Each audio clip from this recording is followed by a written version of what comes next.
Pero ¿sabes qué?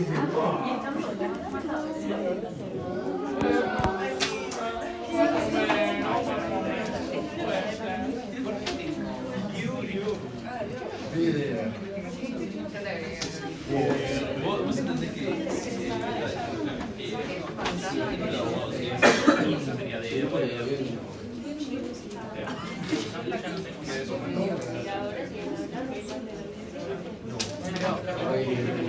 Bueno, seguimos.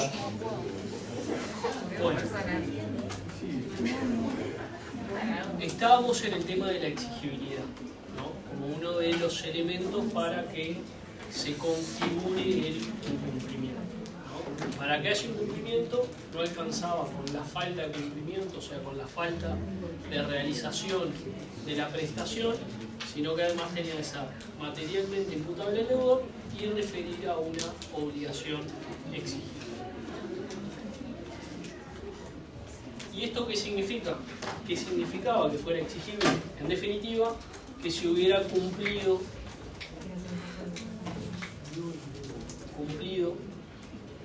el plazo suspensivo de la obligación. Suspensivo de la obligación, ¿no? Tema que surge de los artículos 1433, 1438 y 1505, 1502. ¿No? Y habíamos dicho también que el plazo podía ser de dos tipos, o mejor dicho, podían haber dos situaciones. El plazo fuera existente, esto que las partes lo hubieran estipulado expresamente, por ejemplo, entregar una cosa antes de el 1 de octubre o a los 15 días de celebrar el contrato, hubiera tácitamente pactado, tácitamente, que era el ejemplo que yo les decía de se encarga la construcción de un estadio para el Mundial de 2030, aunque no se ponga fecha para la realización de la obra, implícitamente surge que tiene que estar antes de julio 2030 cuando arranque el Mundial. Y la tercera opción, integrado, esto surge el 1291 y 1303 del Código Civil, que justamente prevé que los usos sirven para integrar el contrato. Entonces, sí. Sí. ¿Cómo? Un ejemplo que habíamos dicho era el caso del check-out del hotel, ¿no? Que el plazo del comitente para cumplir con su obligación, en caso de falta de pacto, si lo integramos con un uso, era las 10, 11 de la mañana de los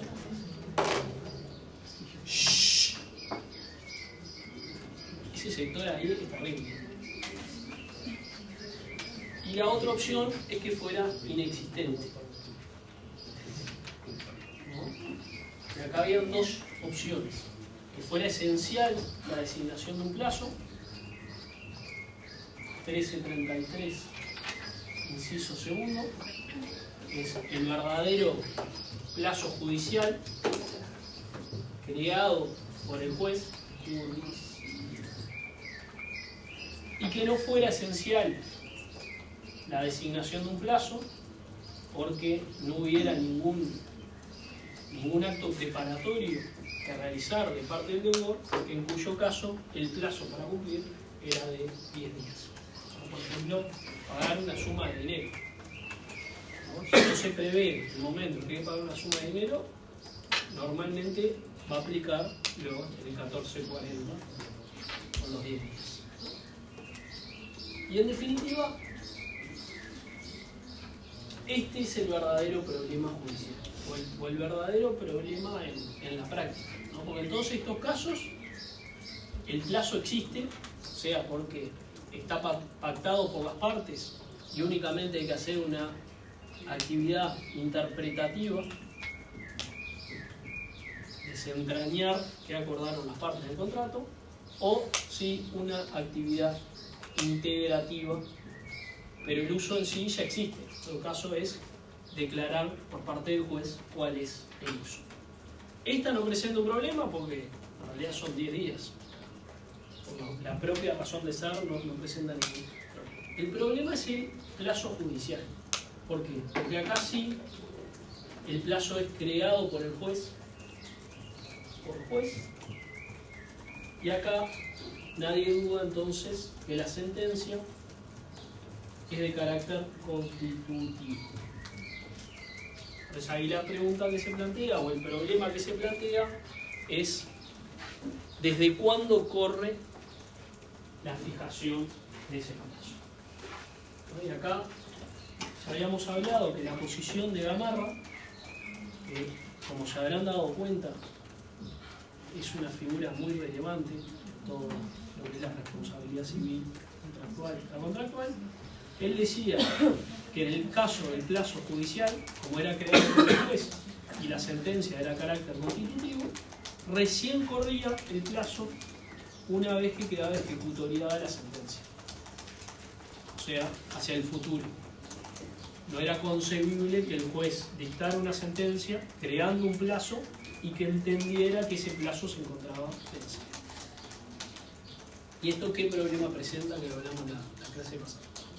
Que le daba incluso más plazo todavía a la parte que debía haber cumplido antes al deudor con la prestación, digamos.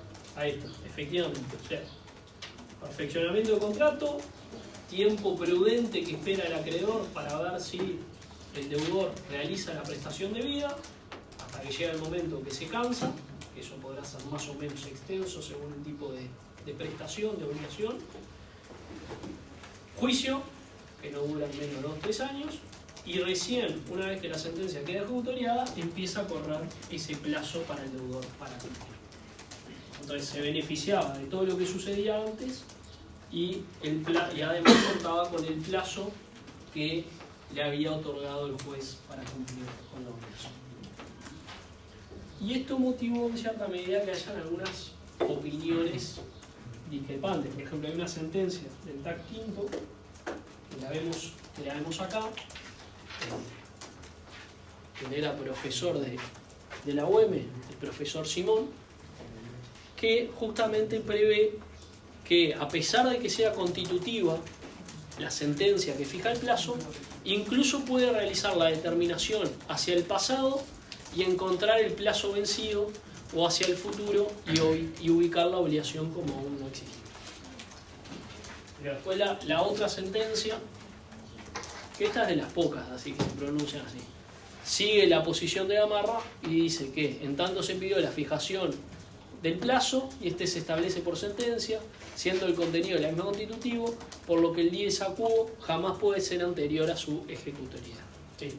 Si ese plazo ya venció, desde el plazo que venció hasta la sentencia, ¿se podría pedir daños moratorios de ese plazo o como recién se dictó la sentencia, recién ahí se podría? Va a depender, es lo que vamos a ver en la clase de hoy. Va a depender de... Sí. No entendí cuando dijiste que generaba opiniones discrepantes y mencionaste el TAC 5. Claro digo que acá hay una opinión que justamente no toma esa posición de Gamarra, esa parte. ¿Por qué? Porque dice que el juez puede fijar el plazo judicial incluso hacia el pasado y encontrar el plazo vencido al momento de la sentencia. Okay. Supongamos que, no sé, un contrato de construcción. El juez dicta la sentencia hoy, miércoles 24 de septiembre de 2025, puede decir, no, en realidad el plazo para construir y entregar la obra vencía el, no sé, octubre de 2023, o puede decir que no, que por las características de la situación el plazo todavía no había vencido. O sea, básicamente lo que dice es que el hecho de que la sentencia sea constitutiva no determina necesariamente que tenga que ir hacia el futuro. Esa es la diferencia. Es una diferencia importante. No sé si tienen o no tienen razón, pero es lo que dice la jurisprudencia. O sea, no sé si es cierto o no que el hecho de ser constitutivo necesariamente pueda ir hacia el pasado, ¿no? No hay ninguna norma que se refiera se pronuncia al incumplimiento anticipado. ¿no? Les diría que es la segunda gran problemática que plantea el tema de la exigibilidad, que también lo podríamos ver en el ámbito de la resolución por incumplimiento, ¿no? El anterior era el otro. Sí. No, es que se da cuando se sabe... ¿Cómo era tu nombre? Sofía. Sofía, ¿cuánto? Abel. Que se sabe que el deudor va a incumplir antes de que venza el plazo porque o no puede o no quiere, y bueno, después hay una discusión en torno a si se puede como que declarar que no se va a cumplir o que sí o sí se tiene que esperar a que se termine el plazo. Claro, esa es en definitiva la cuestión. Si el hecho de que haya un plazo en el contrato, por ejemplo, contrato para la construcción de un edificio, ¿no? Hoy en día dijimos que era 24/9/2025, se prevén 3 años para construir el edificio, ¿no? Todo muy bien, el primer mes cuando celebramos el contrato, al año 1, primer año, yo ya sé que el constructor no va a cumplir con su obligación. Entonces, ¿tengo que esperar o no tengo que esperar? Eso es lo que se ocupa de resolver la cuestión del incumplimiento anticipado. O sea, ¿tengo que esperar hasta el tercer año? ¿O ya el primer año puedo promover las acciones que me reconoce el ordenamiento jurídico para el caso de incumplimiento? Esa es la cuestión, ¿no? Podríamos decir que hay argumentos que llevarían a decir que hay que esperar, ¿no? El primero, el 1433, que nos dice que cuando la obligación es a plazo, el ejercicio, más o menos, el ejercicio del derecho de crédito se encuentra supeditado al cumplimiento del plazo. O sea, el hecho de que el ejercicio del derecho de crédito esté supeditado al cumplimiento del plazo significa que hasta que no se cumple el plazo no se puede ejercer. Y más claramente el 1438, que nos dice que cuando la obligación es a plazo no se puede exigir anticipadamente salvo en los casos de insolvencia o quiebre. Lo que se debe a plazo, fuera de los casos de quiebre o notoria insolvencia, no puede exigirse antes de su vencimiento. ¿No? O sea, la palabra no puede exigirse. Eso quiere decir que si el acreedor lo reclama antes, el ordenamiento jurídico, o mejor dicho, no tendría acción bajo el ordenamiento jurídico que lo tutele si hay un plazo pendiente. Porque justamente esa es la función del plazo. Hasta que hay el plazo suspensivo no se puede reclamar el cumplimiento. Y otra cuestión, en realidad el plazo suspensivo es para las dos partes. O sea, ni el acreedor puede reclamar el cumplimiento, ni el deudor puede cumplir en forma anticipada. Porque en principio el plazo está previsto para las dos partes. Entonces, estos son los dos principales obstáculos normativos para rechazar el incumplimiento anticipado. ¿Pero qué pasa? Lógicamente, sí. No, porque me mareé un poco porque Sí. yo en Cafera leí que también, o sea, el 1478 como que buscan usarlo también como, o sea, contraparte, porque dice que sí, o sea, establece las excepciones de la insolvencia, entonces como que se cuestiona que sí, porque si están esas excepciones no se puede admitir la excepción del incumplimiento anticipado. Entonces como que ambas tesis como que usan ese mismo artículo. Bueno, sí, lo que pasa que distintas partes, ¿no? Porque el 1438, o sea, lo que sirve para decir esto que estoy diciendo acá es cuando dice lo que se debe a plazo no puede exigirse antes de su vencimiento. ¿No? Lo que dice la tesis que defiende el incumplimiento anticipado es fuera de los casos de quiebra notoria e insolvencia. O sea, en esos casos sí se puede exigir en forma anticipada. Entonces el tema es, bueno, ¿solo en ese caso o hay otros casos que también lo podrían permitir? ¿No? Pero, o sea, esa parte del 1438, como dice, lo que se debe a plazo no puede exigirse ante su vencimiento, es la que yo quiero destacar en esta instancia como para decir que es un freno a la exigibilidad de la prestación por parte del acreedor. O sea, lo puede exigir, pero no tiene medios jurídicos que respalden su reclamo. Porque justamente hay un plazo suspensivo marcado para eso. ¿Qué sucede? ¿O qué sucedió? Que, lógicamente, esta situación no parece muy satisfactoria, ¿no? Porque si yo el día 1 ya sé que el deudor no va a cumplir con la obligación, no tiene ninguna razón de ser esperar a que se cumpla el plazo para recién reclamar y que la situación sea todavía más gravosa. ¿Por qué? Y ahí entra justamente lo que es el fundamento final, ¿no? En definitiva, que es que la funcionalidad del plazo, ¿cuál es? La funcionalidad del plazo.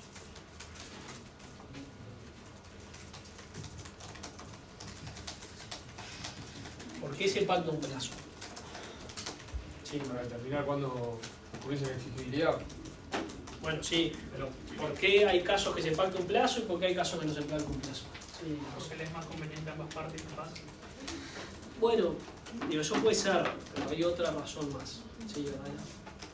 No, es muy parecido, como que para que efectivamente se pueda cumplir con la obligación. Sí, yo te... Porque, o sea, es lo que le permite al deudor preparar el cumplimiento y en estos casos si el deudor no va a cumplir no tiene sentido, pues se pierde la función. Ahí está. O sea, es... Sí, música. No, no, Eso. O sea, que justamente la funcionalidad del plazo es preparar el cumplimiento de la prestación. O sea, si yo pacto en un contrato de construcción 3 años para realizar la obra, no son 3 años para que el constructor se quede de brazos cruzados y el último mes se ponga a construir. Sino que justamente 3 años, porque se supone que es lo que normalmente o razonablemente le va a llevar a realizar la obra. O sea, preparar el cumplimiento de la prestación. Pero cuando ya de entrada se sabe que el deudor no va a cumplir, sea porque repudió el contrato, lo que significa que declaró expreso tácitamente que no va a cumplir con su obligación, o porque las circunstancias del caso evidencian que el deudor no va a poder cumplir con la obligación, no tiene ningún sentido esperar el cumplimiento del plazo. Pues ahí, como bien dice Cafaro y Carnelli, el plazo pasa a ser una mera fórmula carente de todo soporte o fundamento. O sea, no sirve para nada y demás, ¿no? Entonces, decíamos que lo que faculta hablar del incumplimiento anticipado, en definitiva, es la certeza, ¿no? Y esta es la palabra clave, digamos. La certeza de que el cumplimiento no va a tener lugar al vencimiento del plazo. Y esa certeza puede venir de 2 ámbitos. Lo que se puede llamar subjetiva, porque el propio deudor manifestó que no va a cumplir con la obligación, que es lo que ahí pongo repudiación del contrato, porque el propio deudor rechaza el contrato, rechaza cumplir con su obligación, o certeza objetiva, porque nadie colocado en la situación, en esa misma situación, podría llegar a cumplir con la obligación. Sí. Esa certeza objetiva es la que establece la norma en sí de insolvencia o... Bueno, sí, esa sería una de las distintas, o sea, el caso de insolvencia o quiebra, notoria insolvencia o quiebra, ya parte de la base que no va a cumplir. O sea, hoy en día se podría discutir eso, pero eso no importa, porque hoy en día, yo no sé si ustedes ya han usado concursal, pero en realidad hoy en día el principio en materia concursal es justamente la continuidad de la actividad del deudor. O sea que en principio la actividad no se paraliza. Pero bueno, la norma parte de la base, porque antes era así, o sea, 1438 parte de la base que se paraliza. ¿Sí? ¿Cuál sería un ejemplo? Porque como que siento que el ser objetiva se asimila bastante al caso fortuito. Sí, pero lo que pasa que acá es imputable. O sea, justamente no opera una causa extraña no imputable que le impida cumplir. O sea, la objetiva, en definitiva, lo que supone es hacer una comparación. También es algún otro deudor colocado en esa situación podría cumplir con su obligación o marchó. ¿No? Por ejemplo, lo que hablamos. 3 años para construir el edificio. Pasó 1 año, no puso ni siquiera el vallado en el terreno. Bueno, le quedan 2. En 2 años, ¿podría el deudor cumplir con su obligación? ¿Algún deudor podría cumplir con su obligación?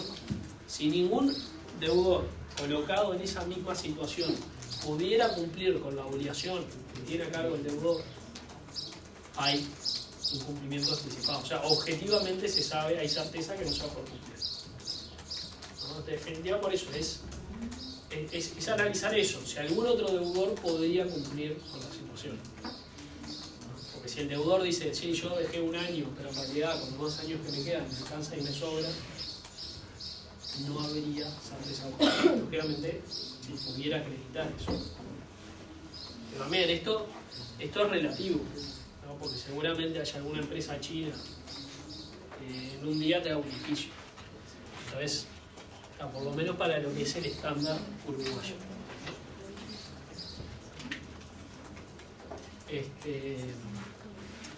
Pero en definitiva, todo este tema del incumplimiento anticipado es algo que ha cobrado utilidad y trascendencia, sobre todo en esos casos donde hay una dilación en el tiempo para el cumplimiento de la prestación por parte del deudor. ¿Por qué? Porque si hay que esperar, además de todo, se fomenta o se facilita que el propio deudor se insolvente fraudulentamente. ¿No? Si no va a cumplir y hay que esperar el plazo pactado, ¿no? Lógicamente, hoy en día es muy común, es una cláusula totalmente válida, que se pacte lo que llaman las cláusulas de aceleración anticipada. O sea, se prevé la caducidad del plazo en forma convencional frente al incumplimiento del deudor. Un caso típico es en materia de préstamos. ¿No? En materia de préstamos se fijan cuotas al deudor para que pague. Bueno, el atraso en el pago de 1, 2, 3 cuotas determina la caducidad del plazo y la exigibilidad anticipada de todas las deudas. Entonces el deudor pierde el beneficio del plazo. Eso es una cláusula válida y admitida. ¿No? Se podría pactar eso en el contrato. ¿Cómo se llama la cláusula? Y caducidad anticipada del plazo. Es el título que a veces se pone. Sí, Pero ¿qué razón tendría esto si tal vez una persona no te puede pagar la primera, segunda o tercera cuota porque no llega y vos hay certeza de que este no va a cumplir? sí. ¿Qué consecuencias, o sea, los efectos que esto tiene? Bueno, Y puede ser son- no le vas a reclamar a nadie. No, Bueno. es insolvente. Está, pero la diferencia es la siguiente. O sea, vos pasás de reclamarle esa cuota o esas cuotas adeudadas a reclamarle la totalidad del precio.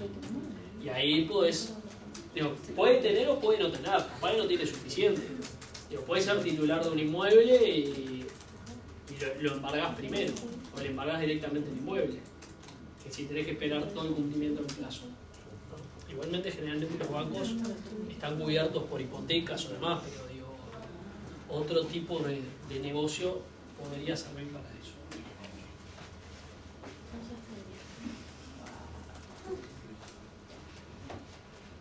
Y ahora, la parte más compleja, ¿no? Porque lógicamente suena muy lindo lo del incumplimiento anticipado, pero hay que ver cuál es el fundamento normativo. Y acá los fundamentos normativos que se han manejado es Gamarra, por ejemplo, como decía Otero, maneja una suerte de aplicación analógica del 1478. Dice, sí, el plazo caduca en caso de insolvencia, de notoria insolvencia o de quiebra. También debería suceder lo mismo cuando hay certeza de que el cumplimiento no va a tener lugar, sea porque así lo declaró el deudor, sea porque nadie colocado en esa misma circunstancia podría cumplir con la obligación.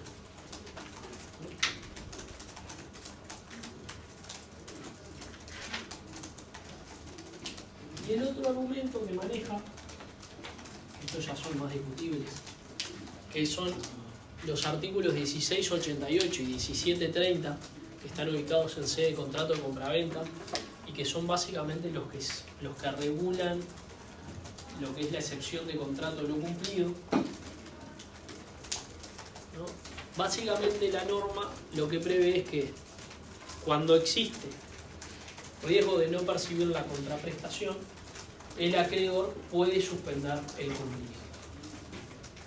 Entonces, lo que Gamarra dice es, si cuando existe riesgo de no recibir la contraprestación, puede suspender el cumplimiento de su prestación propia, más aún cuando existe certeza de que el cumplimiento no va a tener lugar o de que va a resultar. Que Campera criticaba esto porque decía que acá solo se está previendo la suspensión de la prestación y en incumplimiento anticipado se busca todo lo que refiere a todas las consecuencias del incumplimiento, claro, no solamente la suspensión de la prestación. Claro. Igual sí es un argumento para... Porque el incumplimiento anticipado no necesariamente tiene que dar lugar a la resolución.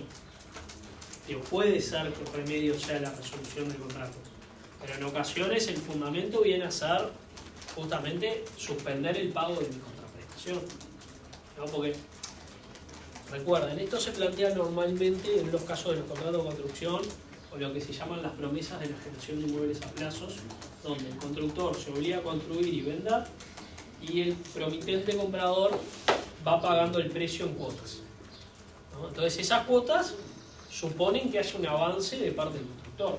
Si no hay un avance de parte del constructor, justamente hay que tener el fundamento o la posibilidad de suspender el pago de las cuotas, del precio, de los anticipos, de los adelantos a cuenta del precio. Entonces, estas normas sirven como fundamento para eso, para suspender el cumplimiento de la prestación. Pero de esas normas no deriva el derecho a resolver cuando hay certeza en caso de incumplimiento. Eso coincido totalmente desde ese punto de vista. Y el buen argumento, o el más exacto, lo manejan Cafaro y Carnelli, ¿no? Sobre la base de la aplicación extensiva de 1419 que está en sede de condición. Lo que dice, parte relevante. Dice, contraída la obligación bajo condición de que no se verifique algún suceso en tiempo determinado, queda cumplida si transcurre el tiempo sin verificarse. Pero esa no es la parte importante. Dice, se cumple igualmente, o sea, se cumple la condición, si antes del transcurso del tiempo se hace evidente que el suceso no puede realizarse, ¿no? O sea, si antes del transcurso del tiempo, o sea, antes del vencimiento del plazo, se hace evidente que el suceso no puede realizarse. Entonces, en definitiva, lo que prevé esa norma es que cuando existe certeza de que el cumplimiento no va a tener lugar, la ley reputa cumplida la condición. Y acá pasa el mismo. O sea, mejor dicho, la situación es similar. Y de ahí que Cafaro o Carnelli digan que esa norma se pueda aplicar para solucionar la situación. ¿La ley reputa qué, perdón? Reputa que la condición se cumplió. O sea, reputa significa que se considera como cumplida la condición. Me acuerdo de esa palabra porque hay otro artículo que se de condición que también habla de esa palabra, cuando la propia persona es el que obstaculiza el cumplimiento de la condición. Que Ahí se vuelve exigible, ¿no? La obligación. Claro, ahí se vuelve exigible. Acá, el 1420 dice la condición se reputa cumplida. O sea que se considera cumplida. Y esta posición de Cafaro y Camel, sobre todo, es la que se sigue por la jurisprudencia. Acá hay unas sentencias viejas, pero que igualmente sigue siendo la posición que dicen. Cuando pese a la relativa extensión temporal del plazo de ejecución pendiente para construir el edificio, se ha constatado que la parte prometiente, enajenante constructora ha abandonado total e irreversiblemente la obra en construcción, se configura un incumplimiento definitivo de esa prestación, lo que habilita a demandar la resolución del contrato por el promitente adquirente o suspender el pago de la prestación a su cargo, en definitiva, las cuotas. Y esta es más clara, que dice: el incumplimiento definitivo puede configurarse aún antes del vencimiento del plazo y por consiguiente de ser exigible la obligación incumplida. Ello sucede cuando resulte cierto seguro que el deudor no ejecutará más su prestación o cuando, como ocurre en el plazo, el obligado manifiesta ante el vencimiento del plazo de entregar la unidad que decidió no construir el edificio a la espera de mejores condiciones de mercado. Por tanto, el acreedor, con derecho a obtener la transferencia del dominio del bien autorizado, está en condiciones de calificar el cumplimiento de la obligación de entrega de la unidad terminada en el tiempo que se estipuló como definitivo, ya que existe certeza de que no se va a construir, la que emerge de las propias declaraciones del obligado, aun cuando el plazo de cumplimiento de la obligación de este no hubiese aún vencido y por consiguiente no fuera exigible esa obligación. Hay varias más. Bueno, fin, tema exigibilidad. ¿Alguna duda? ¿Qué hora hacemos el corte? Media. ¿Quieren hacerlo ahora o media? ¿Lo hacemos ahora?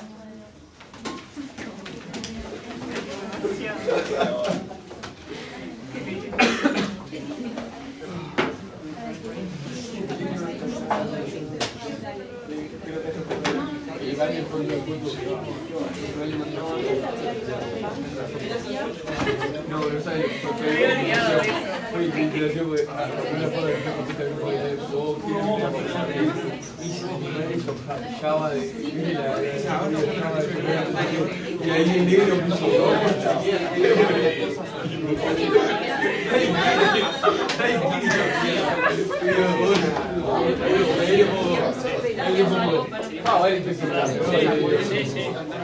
eso pensando en la gente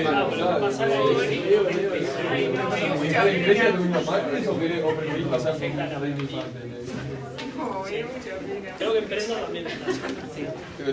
Vale, pues ya va a hacer.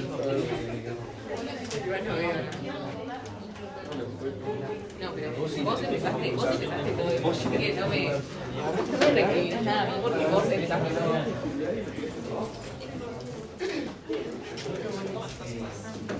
Es obligación legal.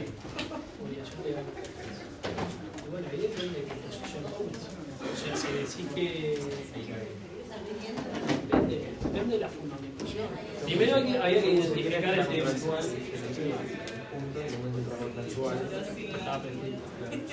Y ahí me quedo mi Y bueno, ahí va a ver qué tanto fundamental. Aparicio, ¿vamos a hacer la corrección del parcial con el disco? ¿Cómo no? Bien, lo hacemos en el corte. Dale, así no me estreso. Así cuando me estreso me voy a andar. No te estreses igual.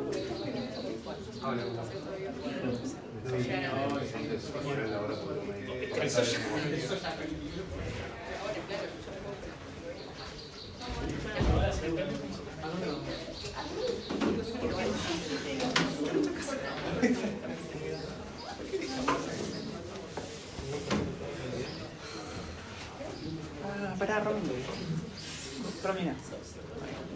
Sácame la mochila de la bolsa Ziploc esa.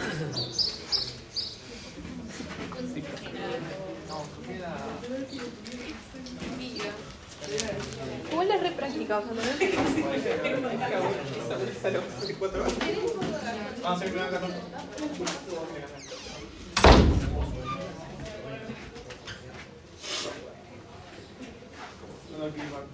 El viernes antes de esto no tienen nada, ¿no? No. Voy a pedir a ver si podemos adelantarlo para las 8. Tal vez no me maten. Es una vez excepcional. Un puntito más a todo el mundo en el parcial. Yo creo que no te quedar parciales y después vemos. Después negociamos. No, pero. Doy un puntito más. Arranca todos de 6. Vamos a ver por dónde. Y si no, ¿de dónde arrancamos? De 6. Y bueno, es que a veces me acuerdo poner parciales múltiple opción en otras épocas que no hemos tenido buenas experiencias. Llegan negativo.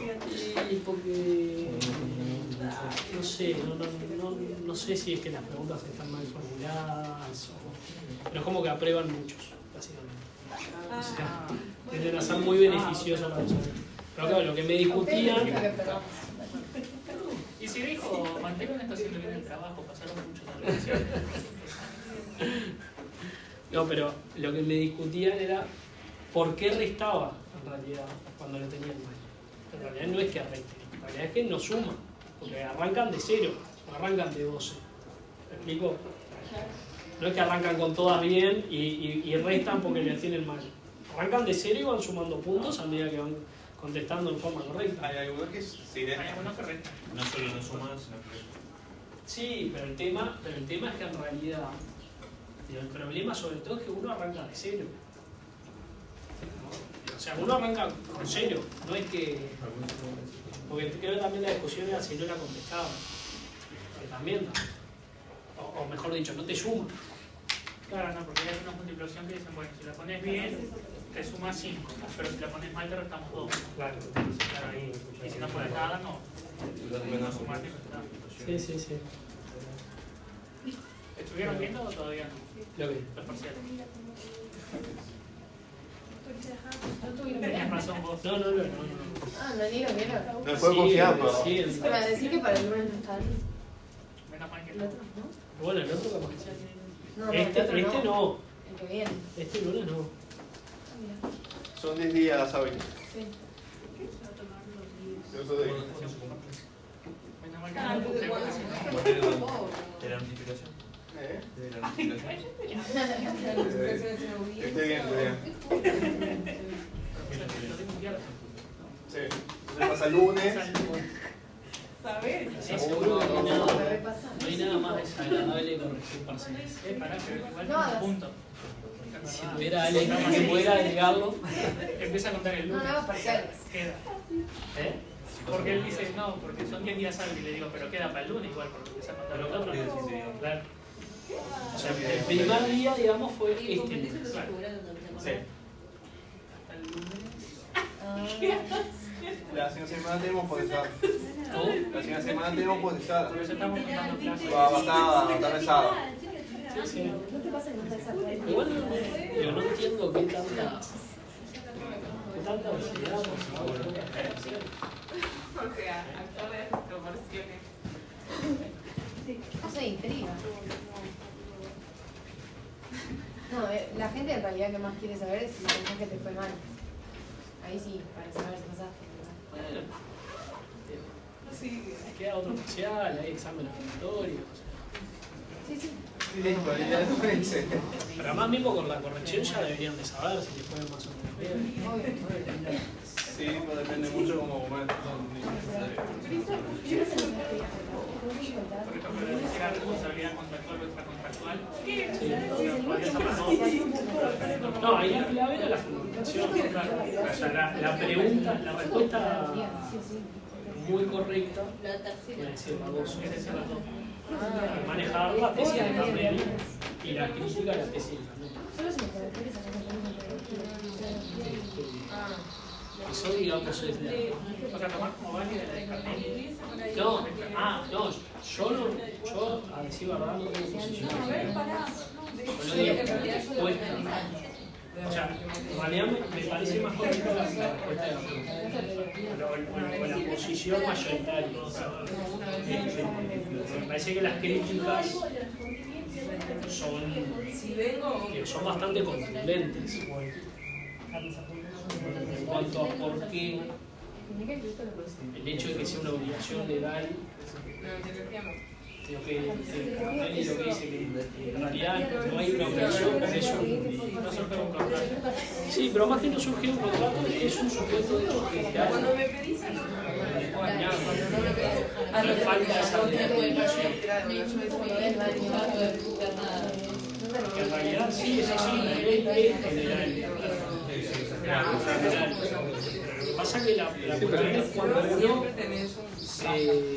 se coloca en ese supuesto derecho preexistente. Ese es el caso. Cuando se coloca en el supuesto derecho preexistente.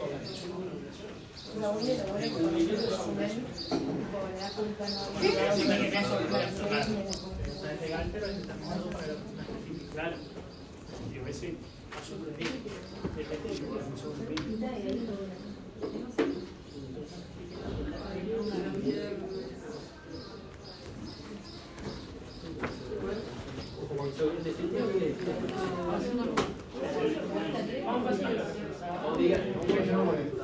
Juan Pedro me dijo lo mismo. Pudo haber sido peor. Pudo haber sido peor. Exactamente. No tiene nada. La obligación es difícil con el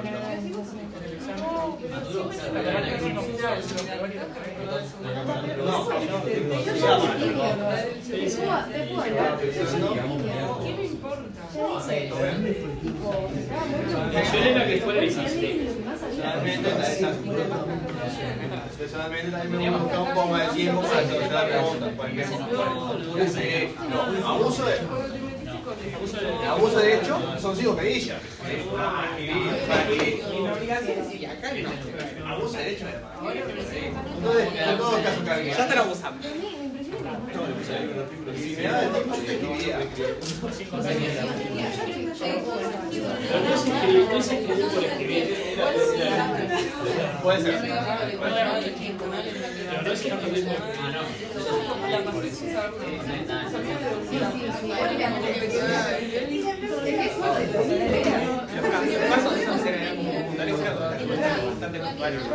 bueno, sí. Yo hay algún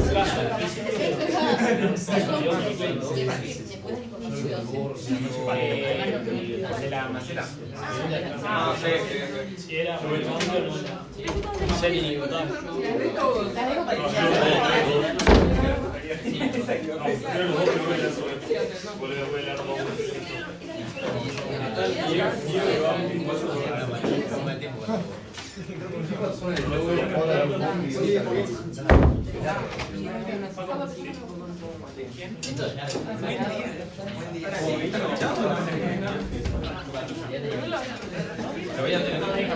O decir que legal.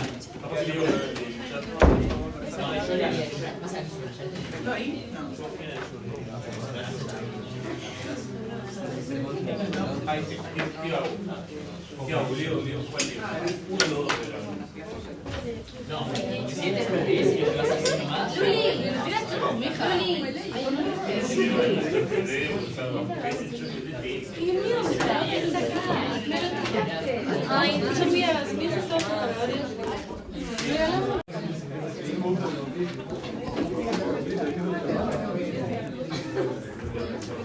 Bueno, hacemos rápidamente la corrección del parcial. Rápidamente. Primera pregunta, que era el caso de no contribuir a la reparación de la pared medianera. Ahí la clave era identificar que se trataba de una obligación legal, ¿no? Entonces cuál era el régimen jurídico aplicable, contractual o extracontractual, ¿no? La respuesta mínima era contestar contractual o extracontractual, porque es una obligación preexistente o no. Pero la respuesta más completa es manejar la tesis de Carnelli y las críticas que hicimos en clase. Entonces, volviendo a lo anterior, la posición mayoritaria dice que la responsabilidad contractual deriva del incumplimiento de obligaciones preexistentes, ¿no? Entonces esta era una obligación preexistente, sí, pero al no reparar la medianera surge la obligación, ¿no? Al igual que el caso de el padre que incumple su obligación de dar alimentos, la obligación legal de dar alimentos. Entonces, ¿cuál es la crítica que se le hacía a eso? Carnelli decía que en realidad las obligaciones legales no son obligaciones porque son reglas generales de derecho, que no hay un sujeto determinado. ¿Qué sucede? Que cuando el sujeto se coloca en el supuesto de hecho previsto por la norma, deja de estar indeterminado y surge la obligación. Entonces la pregunta es, bueno, frente al incumplimiento de esa obligación legal, que surge de verificar el supuesto de hecho previsto por la ley. No soy padre, tengo un hijo, mi hijo necesita alimentos, yo tengo posibilidad de dar alimentos. Existe ese título que justifica la entrega de alimentos. Surge la obligación de dar alimentos. No la cumplo, bueno, ¿qué régimen jurídico deriva del incumplimiento de esa obligación? Y ahí, si entendemos que la responsabilidad contractual deriva del incumplimiento de obligaciones preexistentes, esa es la respuesta.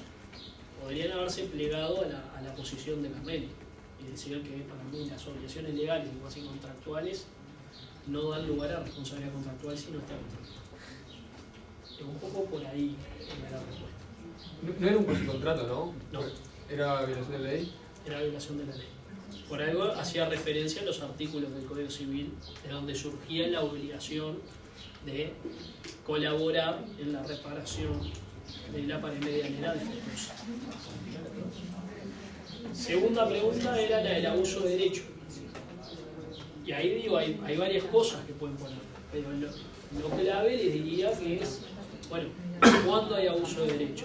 Y al hablar de abuso de derecho hay que hacer referencia a los límites internos, ¿no? Que no son identificables a priori, que requieren de un análisis comparativo con el derecho lesionado. También pueden hacer referencia al exceso de derecho, que sí que refiere a los límites externos, que son identificables a priori en un análisis aislado del derecho en cuestión. Y después ejemplos, y yo. Esa era la fase. La tercera, ¿cuál era? Precontractual, el daño resarcible, daño del interés positivo, daño del interés negativo, ya lo vimos 1500 veces. ¿No? Y ahí podían también, si querían, traer a colación el caso de la sentencia de Pettinati para decir, para manejar un poco el tema de claro, la parte de la oportunidad, el tema de los gastos previos con miras a la realización del contrato. Y la última eran distintos casos. Uno me acuerdo que era un menor de 10 años que causó un accidente. Eso es un caso de imputabilidad civil. Entonces, no es capaz de culpa, no es responsabilidad. El otro era el madre. Sí. Por eso. Pero después podía justificarlo de los padres, ¿no? Podía justificar la responsabilidad de los padres. Evidentemente, sí, claro, antes está el hijo de 9 años, claro, al máximo. Claro, pero el hijo no es responsable civilmente. El segundo, que era el caso de la maceta que caía, que ahí era un menor de edad, menor de 10 años, y esa era la pregunta más compleja, capaz porque como es responsabilidad objetiva, la imputabilidad civil es irrelevante. Como el factor de atribución no es la culpa, es irrelevante que pueda entender o no las consecuencias de sus actos. El factor de atribución es objetivo. Y la última... Y ahí no respondían los padres. Y podían responder los padres. Pero lo importante era poner eso. Lo importante era si el menor podía ser o no responsable civilmente. La respuesta es que sí, porque responsabilidad objetiva no es... la imputabilidad psicológica no es relevante para atribuir o no, porque no se considera la culpa directamente. Y la última...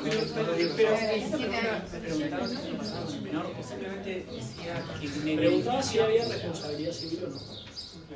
O sea, decía que en el edificio vivía un menor. Que era propietario de una de las unidades. El hecho era que era propietario. Acá la responsabilidad se atribuye por la calidad de propietario. Entonces, justamente, lo que importa es ser propietario, no importa ser civil o no civilmente imputable o no.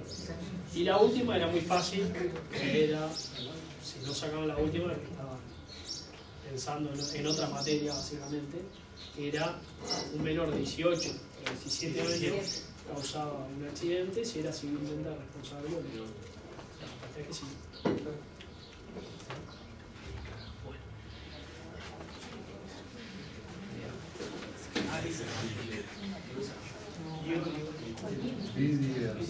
Bueno, y otra cosa, aprovecho que están todos acá.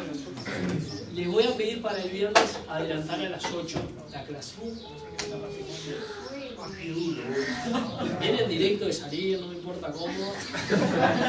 Lleguen, además no vengan si no vienen, no me importa. Les voy a pedir para adelantar a las 8. Porque tengo que ir. Me tengo que ir. Así que le voy a pedir a Ana igual. Me va a retar y demás. Si me puedo hacer el favor. Bueno, seguimos. Falta de cumplimiento, ¿no? Estamos. El incumplimiento requería o suponía la falta de cumplimiento que fuera imputable al deudor y que fuera exigible. Entonces, la pregunta, ¿es suficiente con esto para tener cumplimiento? ¿Sí o no? ¿O falta algo más?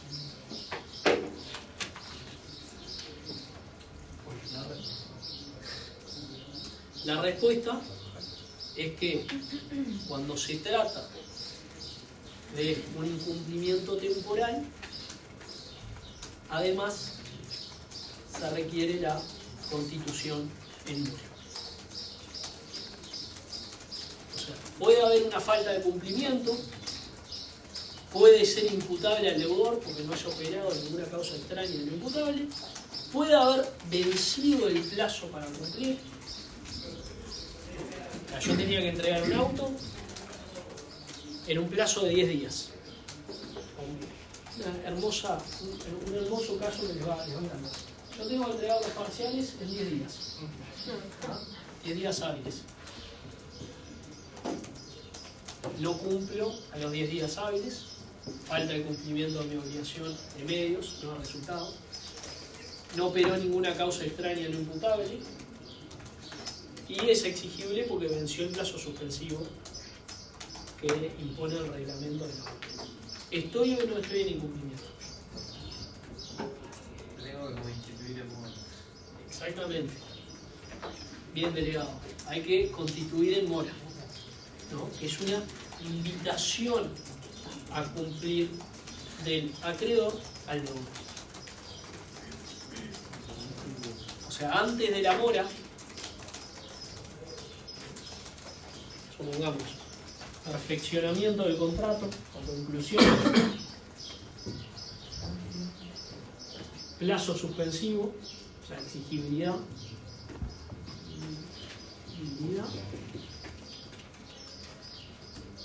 y mientras tanto lo que hay es un retardo tolerado. O sea, por más de que haya vencido el plazo para cumplir, hasta la constitución en mora hay un retardo tolerado. Recién con la constitución en mora es que se sale de ese retardo tolerado y se ingresa en el incumplimiento temporal. Y recién ahí se van a derivar las consecuencias del incumplimiento. Si no establecimos por automático. Si no establecimos por automático. Puede ser que la hayamos establecido por alguna razón no válida, ¿no?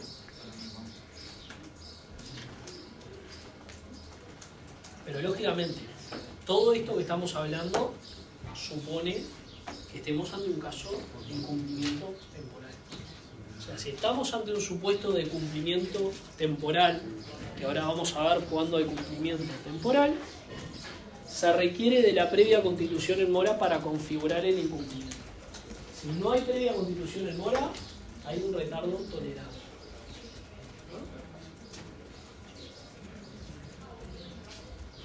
la evolución de este tema. Digo, de esto si quieren saquen apuntes, pero tengan en cuenta que hoy en día lo que rige es esto. Para la doctrina tradicional, ¿cuándo había incumplimiento definitivo, que no requiere la previa constitución en mora, y cuándo había incumplimiento temporal? Había incumplimiento definitivo cuando el cumplimiento tardío de la prestación es imposible. Por ejemplo, yo tenía que entregar un auto determinado y se destruye, pero no por un hecho fortuito, sino por un hecho culposo. El cumplimiento tardío de la prestación no va a poder tener lugar. No tiene sentido que yo invite al deudor a cumplir con su obligación.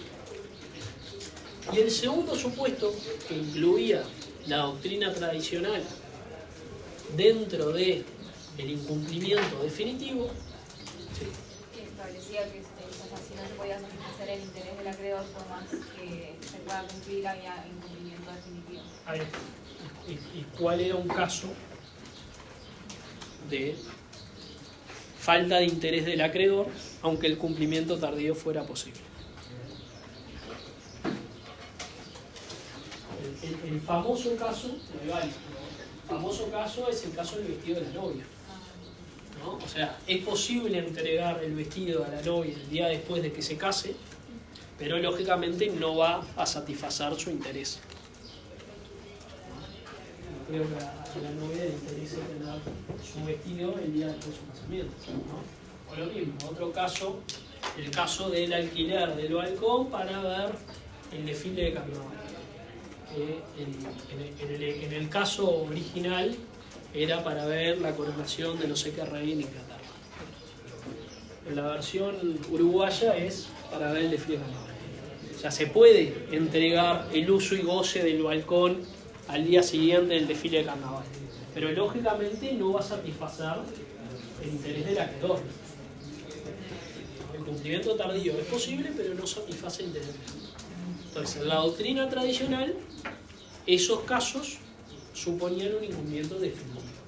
No había que constituir en mora. Y la doctrina y el incumplimiento temporal quedaba limitado al supuesto en que el cumplimiento tardío era posible y satisfacía, y además satisfacía el interés del acreedor. Por ejemplo, yo encargo la construcción de una casa. Pacto un plazo de 100 días para que me la entreguen. Bueno, no me la entregan al día 100. No me la entregan al día 110. Bueno, pero por más que me lo entreguen tardíamente, mi interés va a seguir siendo satisfecho. Va a resultar satisfecho. Salvo que para esa casa tuviera un destino muy particular. No sé, alojar a... Padre mundial. Exactamente. Pero si no, digo, puedo sufrir un daño por esa entrega retrasada, pero no es que mi interés deja de satisfacerse.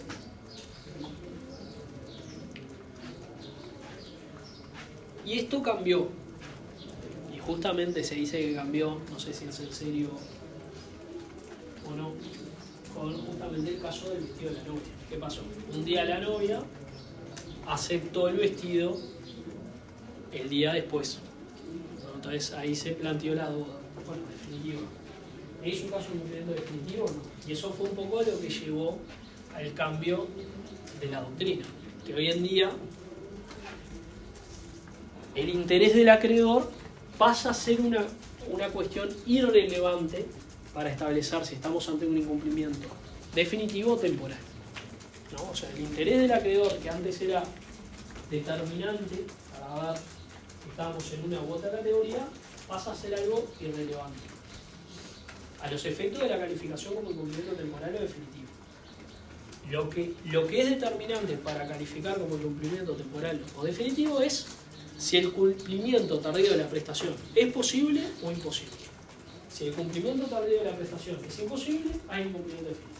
Si el cumplimiento tardío de la prestación es posible, el incumplimiento es temporal.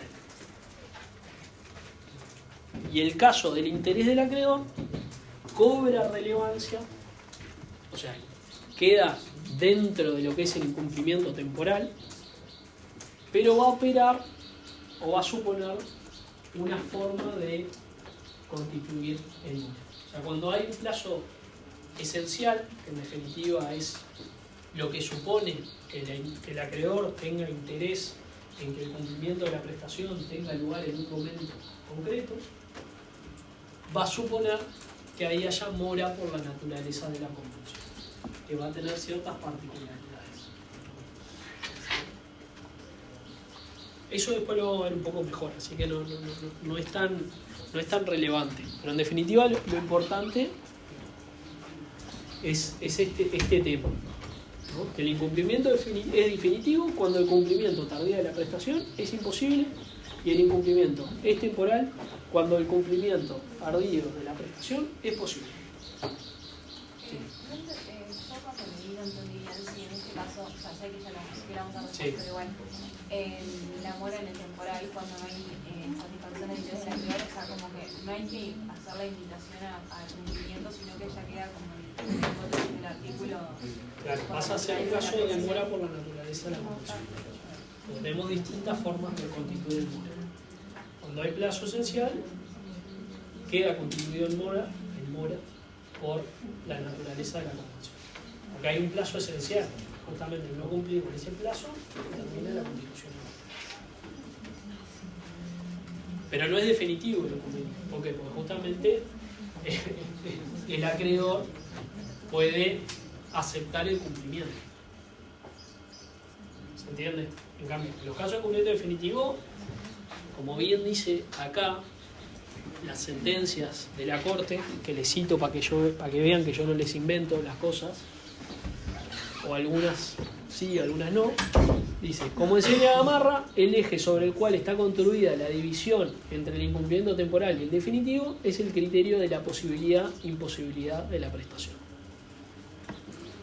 Y esta dice más claramente, la división del incumplimiento en sus dos categorías, temporal y definitivo, se construye a partir de la alternativa posibilidad-imposibilidad de la prestación. El incumplimiento definitivo es un hecho inmodificable, consumado irreversiblemente. La situación de incumplimiento temporal es provisoria, desde el comienzo y mientras dura, y no permite conocer el resultado final. El incumplimiento definitivo no se verifica por el solo hecho que el acreedor cese de tener interés en la prestación tardía, ni por la interposición de la demanda resolutoria. Entonces, ¿por qué esto? Porque en definitiva, en los casos del interés del acreedor, no se verifica ese supuesto de que el incumplimiento sea inmodificable, consumado irreversiblemente, sino que justamente no es común, pero el acreedor puede echar para atrás y decir, me quedo con la prestación, aunque tenga un cumplimiento tardío. Pero la diferencia va a ser que queda en manos del acreedor esa decisión. Eso lo van a entender mejor. Entonces, incumplimiento temporal. Uno de los casos que es posible el cumplimiento tardío de la prestación. Bueno, ¿cómo constituyo en mora al deudor para que quede en curso el incumplimiento temporal? Tenemos tres formas de constitución en mora que están mencionadas por el artículo 1336 del Código Civil.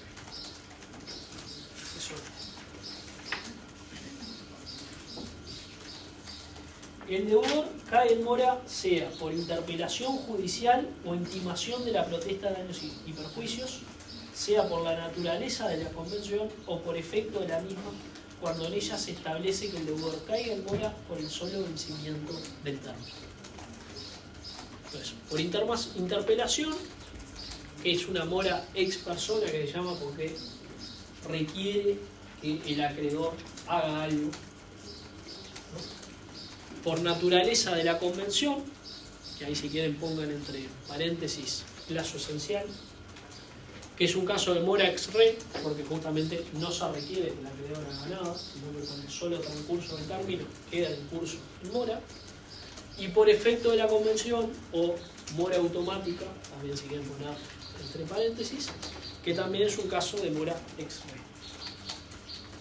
¿no? Porque no se requiere actuación de pregunta, la naturaleza de la convención, Sí. ¿cuál sería el ejemplo? Por efecto de la convención, la mora automática que habíamos hablado, pero ¿cuál sería el ejemplo de la naturaleza de la convención? El caso del vestido de novia. No. O sea, hay un plazo esencial para cumplir. Si el deudor no cumple con ese plazo esencial, queda incurso en mora.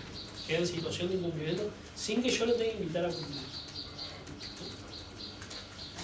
Entonces, mi pregunta, la pregunta es, incurso el deudor en mora, ¿puede cumplir la prestación o precluye su oportunidad para cumplir? ¿En estos casos?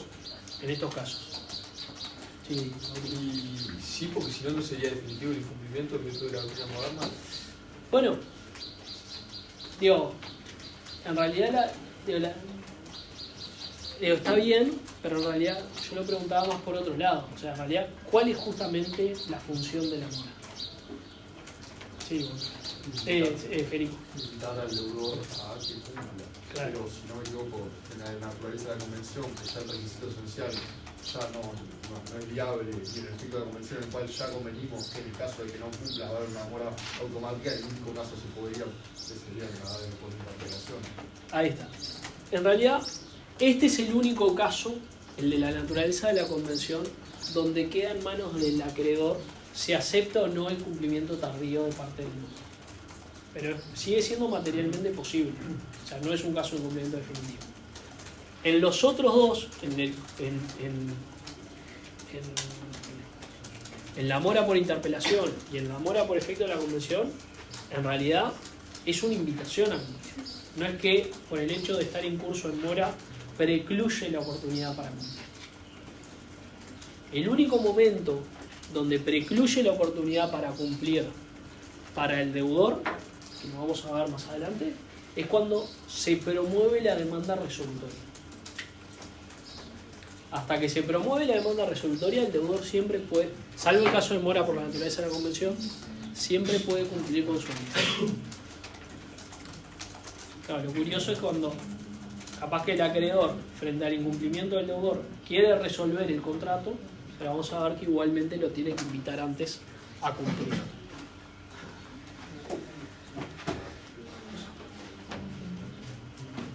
Bueno, y ahora vamos una por una las distintas formas de constitución. ¿Venimos bien o no se entiende? Mora por interpelación. Acá la máxima es que el tiempo no interpela por el hombre. Entonces justamente el hombre tiene que interpelar para que se configure el incumplimiento. ¿Cuál es el contenido de la mora por interpelación? Y es que tiene que tratarse de un requerimiento del deudor, del acreedor al deudor, requiriéndole el cumplimiento de la prestación y manifestándole que no seguirá tolerando la prestación. En realidad, sobre todo, el propio contenido es el requerimiento del acreedor al deudor exigiéndole el cumplimiento de la prestación.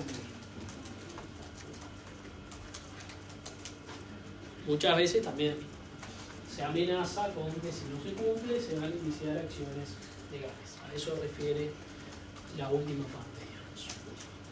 ¿Cuál es la estructura de la mora por interpelación? Y es que es una manifestación de voluntad unilateral, porque únicamente importa la voluntad del acreedor. Es irrelevante que el deudor diga no estoy en incumplimiento. Eso es irrelevante a los efectos de la constitución de mora. O sea, podrá ser que se configure o no se configure un caso de incumplimiento porque los hechos no determinan que haya un incumplimiento de parte del deudor. Pero digamos, la respuesta que dé o no dé el deudor a esa manifestación que haga el acreedor requiriendo el cumplimiento es irrelevante. O sea, lo relevante pueden ser los hechos en que se basa ese requerimiento. Y es recepticio.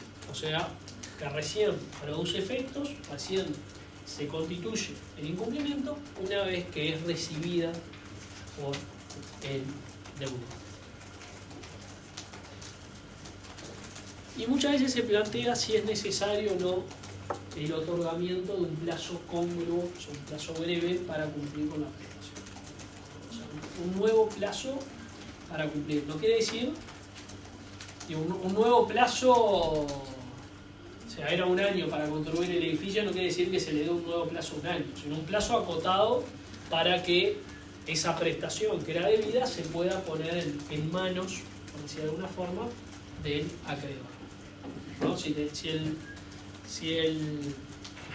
Si el deudor tenía que pagar una determinada suma de dinero, bueno, que pueda ir al banco, retirar la suma de dinero y entregarla al acreedor. Que una referencia ya no tiene mucho sentido, pero no sé, si tenía que vender un auto y entregar un auto, bueno, el tiempo razonable que más o menos lleva a poner ese auto a disposición del autor.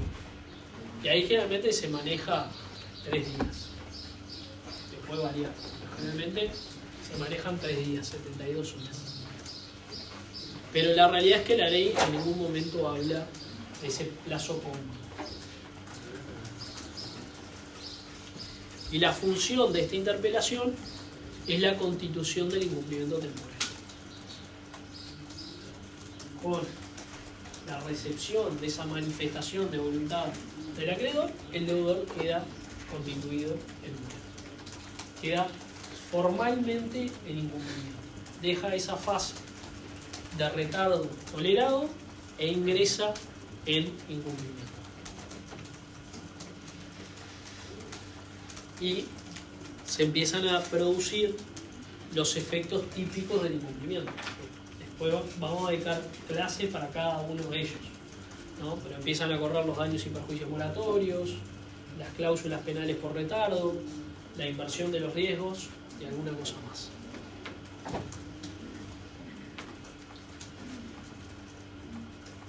Y ahora, dentro de la mora por interpelación, ¿no? Hay 3 especies, digamos, de mora por interpelación. La interpelación judicial, la intimación de la protesta de daños y perjuicios y la intimación vía telegrama colacionado. Dentro de la interpelación judicial se encuentra propiamente la intimación hecha por el juez. O sea, yo presento en el juzgado un escrito pidiéndole que se intime a Rosy a entregar el Código Civil que le presté. Entonces va el juez, que lo pone en manos del alguacil del juzgado, y él va y hace la intimación. A partir de la recepción de la intimación queda en curso. O directamente se puede pedir esa intimación directamente al alguacil. Y esto surge del artículo 132 de la ley 15.750, que es la LOT, que ya lo habrán estudiado en Procesal 1, no sé ni cómo se llama. Dice, los alguaciles deberán: 2. Ejecutar a pedido de los interesados y sin necesidad de orden judicial las intimaciones de pago, protesta de daños y perjuicios o los actos equivalentes para dejar constancia de la mora del deudor. Y eso en Montevideo básicamente se maneja a través de lo que es la Oficina Central de Notificaciones y Alguacilatos. No sé si han hablado de eso, no. Que vas, llenas unos formularios, trabajás en esa Oficina Central de Notificaciones y Alguacilatos, va el funcionario y hace la intimación. Y la constancia de haberse practicado la intimación en el domicilio anunciado es la prueba de que se lo constituyó en mora. Después está la intimación de la protesta de daños y perjuicios, que también lo llama así el 1376, y que viene a ser lo que llama la interpelación, intimación, efectuada por escribano público.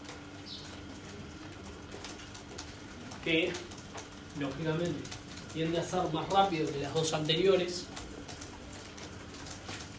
pero más costosa, lógicamente, o no, puede ser más costosa, y se puede frustrar la medida. Porque en el caso de la intimación judicial y la intimación vía alguacil, si es domicilio contractual, se tira el papelito, haya lo que haya y no importa. Si es la intimación notarial, tiene que haber alguien, digamos, para recibirlo. Y por último, la más habitual en la práctica, es la más rápida, la más económica, que es la intimación por vía de telegrama relacionado, que fue prevista por el artículo 131 de la ley 16.002. No sé si alguna vez vieron algún telegrama relacionado. Que básicamente un texto habitual es: intímase a X a pagar la suma de tanto en un plazo de 72 horas bajo procedimiento de inicio de acción. Y ahí lo que se está haciendo es, se está constituyendo en mora al deudor. Puede ser otro tipo de texto. El telegrama relacionado es el mecanismo habitual. Y sirve para constituir en mora, salvo cuando las leyes, ciertas leyes, lo prohíben como mecanismo hábil para tal fin. Por ejemplo, en materia de arrendamientos y desalojos, el decreto ley 14.219, que van a ver el año que viene, tiene una regulación específica en el artículo 55 en lo que refiere a la constitución en mora al arrendatario por el no pago de la renta, que prevé que tiene que ser judicial. O sea, puede ser judicial a través del juez o a través de la Oficina Central de Notificaciones y Almacenes.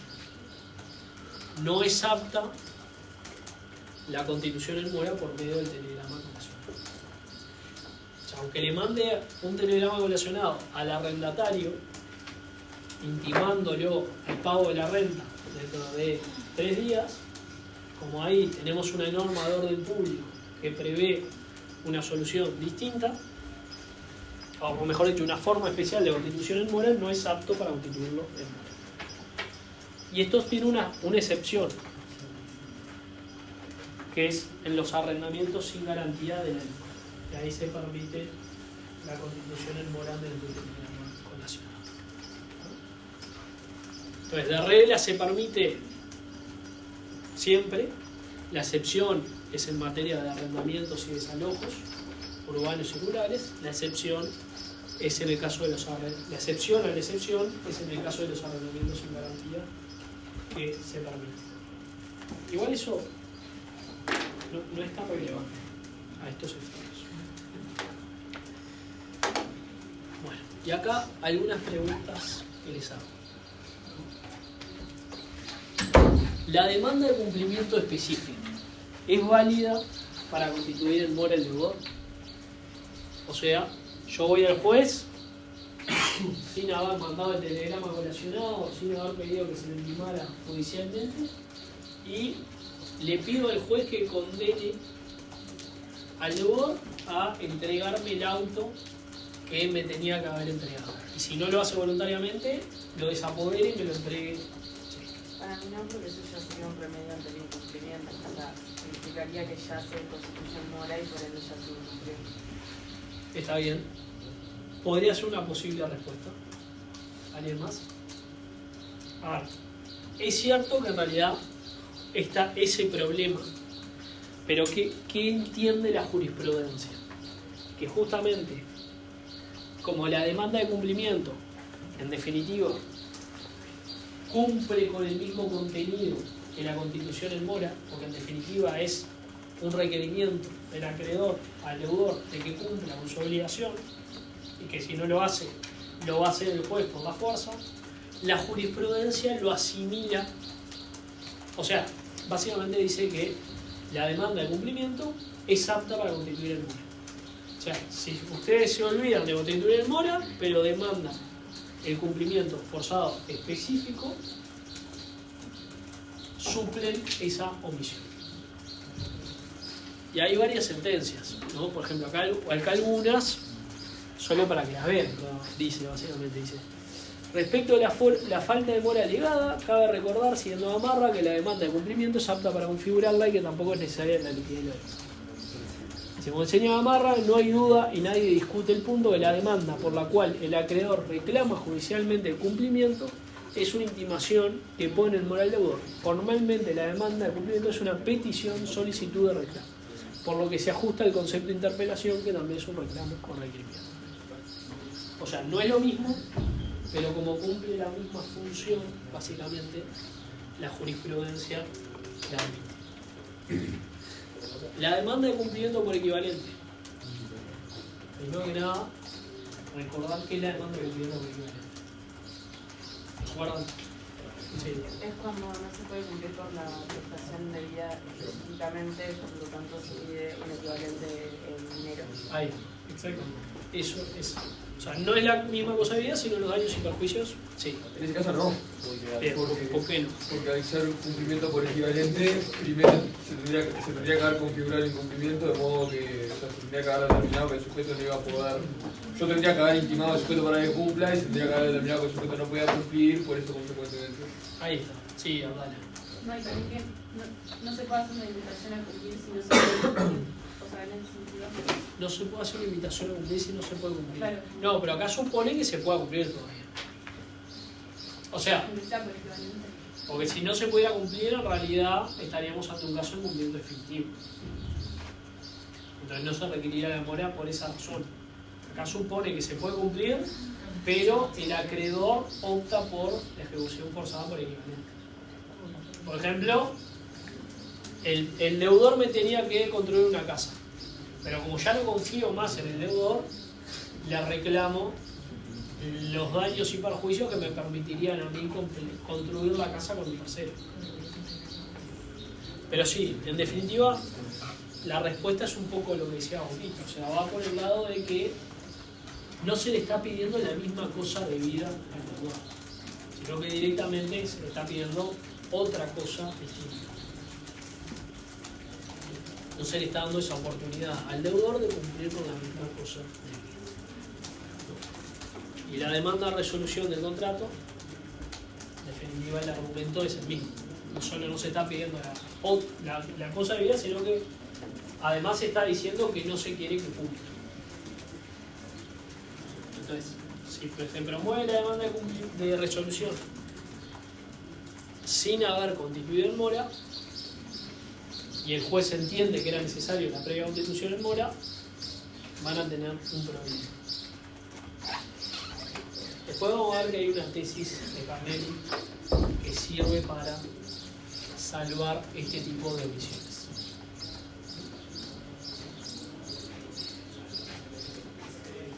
Les pregunto, el envío de un correo electrónico, de un mail, requiriendo el cumplimiento, ¿es apto para constituir en mora?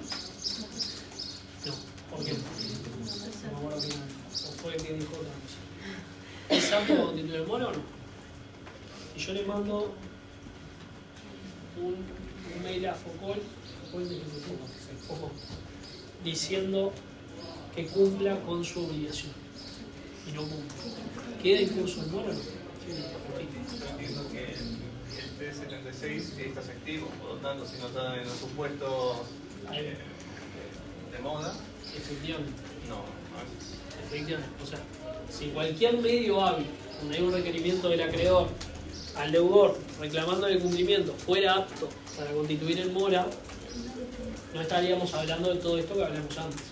No estaríamos hablando del telegrama evaluacionado, de la interpelación judicial, de la intimación vía escribana.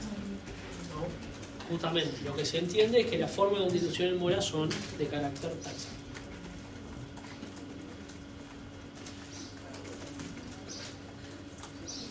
Pero esto, sobre todo estos dos casos, digo, es muy importante tenerlo en cuenta. Digo, puede pasar, y ha pasado, y vamos a ver una sentencia que va en esa línea, que se transitó todo un proceso, primera instancia, segunda instancia, casación, y se terminó rechazando porque no hubo constitución en mora. ¿No? Esto ya lo vimos. Bueno, esta es la sentencia de ley. ¿Quién se anima a leerla? Un lector. Cualquiera. No se necesita grandes aptitudes. Vamos. La demanda de cumplimiento por equivalente o constituir en mora. A efectos de una mejor comprensión, se destaca que el objeto del proceso quedó delimitado de la siguiente manera: procedencia de la acción de responsabilidad instaurada en caso de prosperar ello, determinación del monto de los daños y perjuicios reclamados. Es decir, como considera el tribunal, la de autos es una acción de ejecución por equivalente, daños y perjuicios. Como se observa en el caso de la parte actora, se considerará a los codemandados abonarle el costo de las obras necesarias para realizar la situación del bien inmueble de autos ante la Intendencia Municipal de Montevideo. Monto que los actores avaluaron en $50.000 marinas. Se incurrió en infracción al dispuesto de los artículos 1339 y 1341 del Código Civil, ya que en la demanda se peticionó el pago por parte del deudor de los daños y perjuicios. Y para ello, según reza el artículo 1341 del Código Civil, es necesaria la previa constitución de mora de los deudores, aspecto que, como bien señala el tribunal, no sucedió en ambos. Por cuanto el artículo 1341 proviene que los daños y perjuicios solo se deben cuando el deudor ha caído en mora de cumplir la obligación. Ahí está. Muchas gracias, José. Digo, ven, este es un caso clarísimo donde se ve las implicancias de la omisión en constitución en mora. ¿No? O sea, se reclamó, en vez de que el deudor haga los trabajos, las obras necesarias para la regularización, se reclamaron los daños y perjuicios equivalentes al costo de realizar esas obras. Pero como no se había constituido previamente en mora al deudor y no se reclamaba la misma cosa debida, sino su equivalente, en casación se confirmó la sentencia de segunda instancia diciendo que no había incumplimiento. Entonces se dan cuenta de la importancia. Se puede transitar todo un proceso judicial y perderlo por no haber mandado un telegrama colacionado. ¿No? O sea, esto, digo, es border responsabilidad profesional. Bueno, cortamos por acá y seguimos la que viene. ¿Quedamos a las 8 el viernes? Quedamos a las 8 el viernes. ¿Ah? 8 el viernes. Yo le voy a mandar un mail.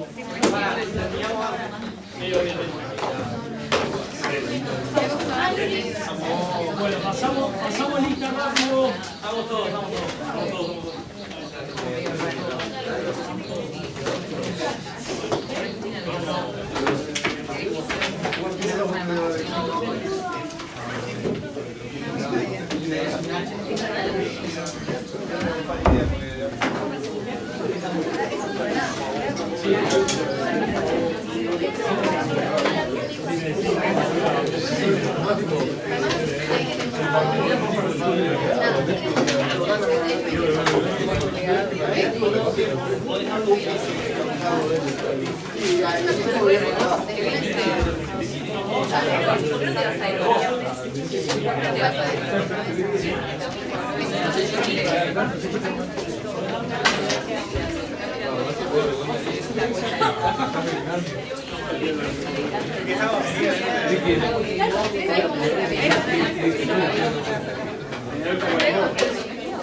La página se tenía.